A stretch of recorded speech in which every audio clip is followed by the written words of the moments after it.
we are going to continue on with our work on solving equations. We've completed looking at two-step equations in different sort of formats. And now we're going to look at multi-step equations. So they're in two different sections here in your book. The first type is still in the two-step equation section, and then there's a section in the book called more two-step equations, but we're going to combine them together because the steps that we're going to take here in solving these equations are combining like terms and simplifying using the distributive property. So we'll start continuing on in the chapter, or the topic here on two-step equations, example 4 on page 334. And you'll see that the equation here is 2x plus x minus 27 equals 3. So this is not ready to be a two-step equation because there is some simplification that you can do on one side of this equation first before you have to start doing things to both sides of the equation, which would be the next step. All right, so the book talks about a couple of steps here of like putting in a 1 and then using the distributive property. Well, I don't really consider this as the distributive property. Instead, I'm going to identify that there are like terms on the same side of the equation, and I can combine them together. Okay, so these are on one side of the balance, 2x and x, and so just changing that to be 3x doesn't change the balance of the equation. It's all happening on the same side of the equation. So 3x minus 27 and 2x plus x minus 27. These are equivalent expressions on this side. So after you combine the like terms, now it's a two-step equation. Now you go through the steps that we've talked about previously. Add 27 to both sides. Got to do it to both sides. Maintain the mukabala. And then you get 3x by itself equals 30. And divide both sides by 3 to get x equals 10.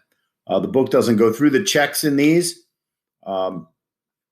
Checks, when you do them, the check has to be in the original equation. You don't start your check from 3x minus 27 equals 3.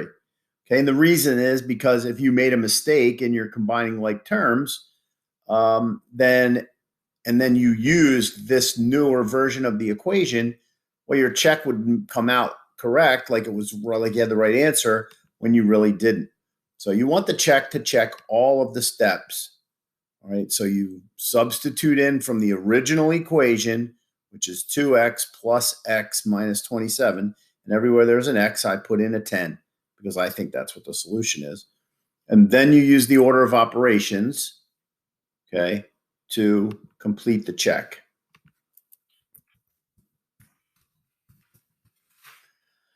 All right, so I have an example for you that I have done. So this is on a notes page. Solving the equation with like terms. So first, change your subtractions. When we talked about simplifying expressions with like terms, we talked about this changing subtractions to make sure that you add the coefficients correctly. All right, so 3x plus negative 4x is negative 1x, or just negative x. Okay, the 6 is still there. The negative 2 is on the other side. Now it's a two-step equation. Subtract 6 from both sides to undo the addition. Then undo the multiplication of negative 1 by dividing both sides by negative 1, and you get x equals 8. And as we said, the solution then is substituting your solution into the original equation. 3 times x, which I think x is 8, minus 4 times 8 plus 6. Does that equal negative 2? Use the order of operations, so you do all the multiplications first before you do any additions. 24 minus 32 plus 6. And that side comes out to negative 2, which is what you want. So your solution is correct. All right, so solving an equation with like terms. Here's one. So this is what we call the map. So as we start to get more complicated equations, there are multiple steps that you have to take in order to solve the equation. And the map is sort of the path of what order to do those steps in. So the ones that are not here are ones we haven't talked about yet. So first is to change subtractions. First is change subtractions. Then if you have like terms on the same side of the equation, you combine the like terms on the same side of the equation, and then you either end up with a one or a two-step equation, which you can solve using inverse operations, just like we've been doing. And then finally, check your solution in the original equation using the order of operations. That's the map. So you can refer to this when you're solving equations, and obviously it'll, as they get more complicated, that becomes more useful. All right, so here's one for you to try.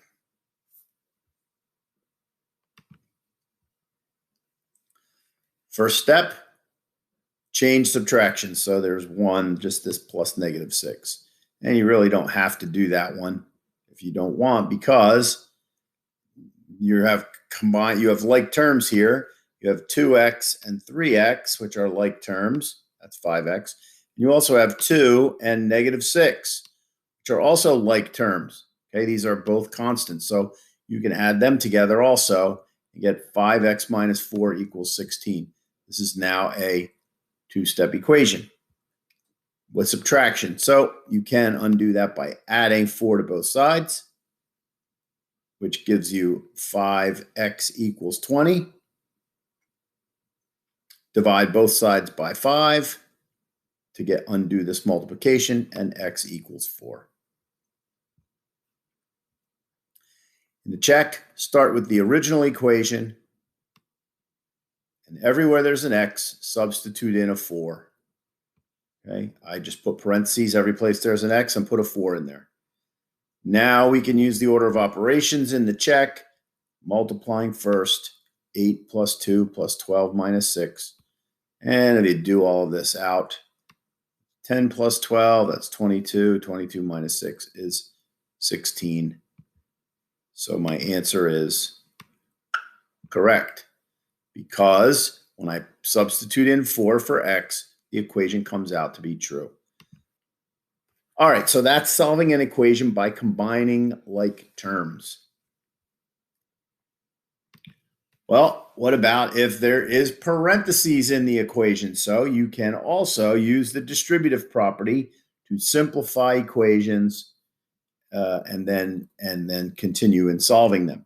Right now, this is the next section in the book. So now we're on page 348. They talk about a different method for solving distributive property equations first, which I don't usually cover. And then they go to using the distributive property here in example 3 on page 348.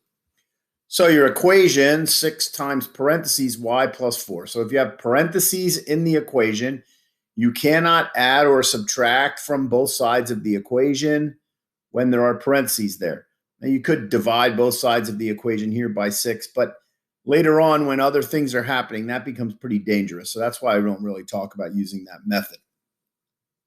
Okay, it's safer to use the distributive property to clear parentheses. Okay, so that's the rainbow, which gives us 6 times y and 6 times 4. Okay, that's 6y plus 24. You don't have to write that intermediate step in there.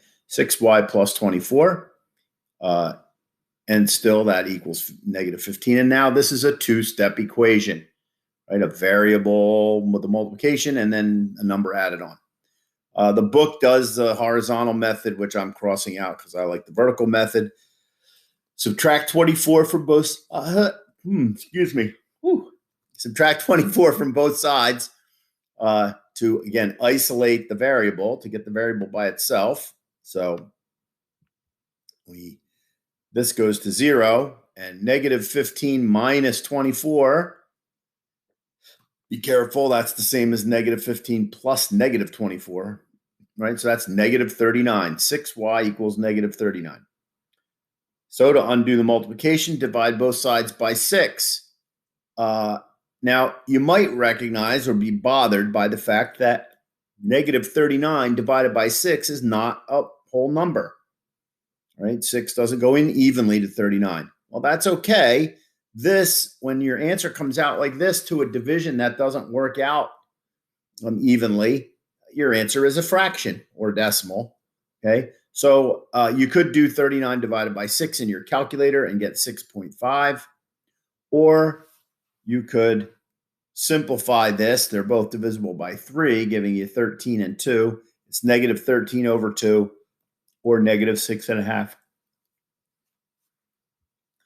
Probably won't give you anything that looks like this, but this was the example that was in the book. So, and the harder part of this one is actually the check, which of course they skipped in the book.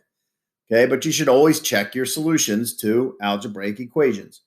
In the check, again, as we have said every time, we use the original equation and substitute in the solution in for the variable. So it's 6 parentheses, negative 13 over 2 plus 4. You could write negative 6.5 here, or negative 6.5 if you wanted to. It would be really easier if you did negative 6.5. Excuse me. So, but you have to use the order of operations in your check. You do not use the distributive property in the check. And again, the reason for this is if you made a mistake in your solving the equation, you made a mistake with the distributive property, and then in your check, you made the same mistake. Let's say you forgot the second half of the rainbow. Well, then your check will come out to be the same number on both sides, but it will not be correct. Okay, you will not really be checking all of your work in the equation solving. So that's why we always check in the original equation. So negative 13 halves plus 4, I need a common denominator, so you change 4 to 8 over 2. Then you add your numerators. Negative 13 plus 8 is negative 5, so you get negative 5 over 2 in the parentheses. When you multiply that by 6, you get negative 15. 6 times negative 2.5 is negative 15. All right, so sorry for that one being so confusing, but I didn't pick that problem. That was the book's decision to do the example. So here's one done out for you. That's a little more straightforward numbers, okay? So 6 times t plus 5, this is on your notes page, 6 times t plus 5 equals negative 36. So we do the rainbow. You're showing that intermediate step of the two multiplications of the distributive property, 6 times t and 6 times 5. Which gives me 6t plus 30 equals negative 36. That is now a two-step equation. So we solve that by getting rid of the 30 by subtracting 30 from both sides. Okay, so we subtract 30 from here. We have to do it from this side. Negative 36 minus 30 is negative 66. So 6t is left over here equals negative 66. Divide both sides by 6 to get t by itself, and t equals negative 11. Then you do your check, and here in the check, it's a little bit easier than with the fractions in the previous example. Negative 11 plus 5 in the parentheses, right, because I substituted in negative 11 for t. That equals negative 6, and 6 times negative 6 is negative 36. So both sides of my equation are negative 36, which means my solution is correct.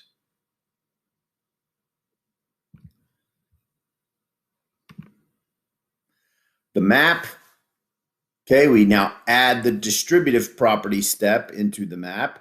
So changing subtractions to adding a negative, that's the first step.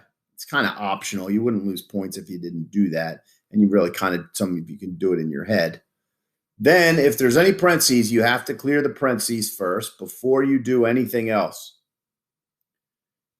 If you still have like terms on the same side of the equation, we haven't seen that example yet, but you will. Then you would combine the like terms on the same side of the equation. And then you're left with either a 1 or a 2-step equation to solve. And finally, check your solution in the original equation using the order of operations, not using solution steps. You don't combine like terms when you do the check. You don't use the distributive property when you do the check. You just use the order of operations because it's all numbers. Again, we can go through the steps of the map here. This one's on your notes page. This one does have a subtraction in the parentheses here, so this is a good one to look at all of the steps. So first, because I have this subtraction here and a negative out here, it's a good idea to change these subtractions to plus negative. So it's negative 2 times h plus negative 3 instead of h minus 3. And doing that helps us to avoid the mistake here of missing negative 2 times negative 3. Negative 2 times negative 3 is positive 6. So I have negative 2h plus 6 equals negative 12. Now it's a two-step equation.